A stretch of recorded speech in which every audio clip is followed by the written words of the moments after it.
Salimia sana wapenzi wa masomo yangu ya Kiswahili.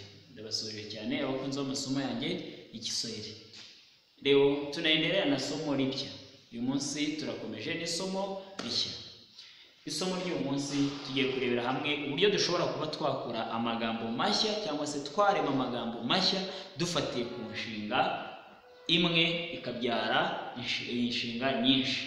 Tuzagenda tubona n'andi magambo, ubwo murafatiraho urugero namwe kugira ngo mubone amagambo mashya mwifashishije ubu buryo bwo kubyaza inshinga amagambo yandi ayikomokaho, kandi n'uburyo bwo kunguka amagambo mashya. Uyu munsi iryo somo turyita mnyambuliko wa vitenzi. Mnyambuliko wa vitenzi ni jinsi vitenzi vinavyobadilika kulingana na kauli au na hali mbalimbali.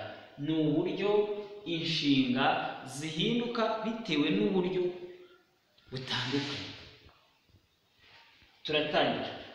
Hari uburyo butandukanye dushobora kuba twakoreshamo ibikorwa byacu. Hari uburyo bwa mbere kauli ya kutenda, hari uburyo bwo gukora igikorwa. Urugero mvuze kufanya, kufanya ni gukora, kurima ni guhinga. Uburyo bwa mbere bwo nta gihindukaho, ni inshinga isanzwe. Uburyo bwa kabiri kauli ya kutendea ni uburyo bwo gukorera. Niba ari kufanya tuzavuga gukorera, kufanyia gukorera, kurimia ni uguhingira. Uburyo bwa gatatu kauli ya kutendana ni uburyo bwo gukorana. Gukorana niba ari kufanya yo gukora nzavuga kufanyana, gukorana, kurimana, guhingana.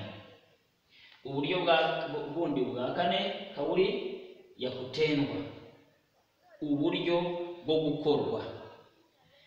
Niba ari inshinga kufanya tuzavuga kufanywa, gukorwa, kurimwa, guhingwa.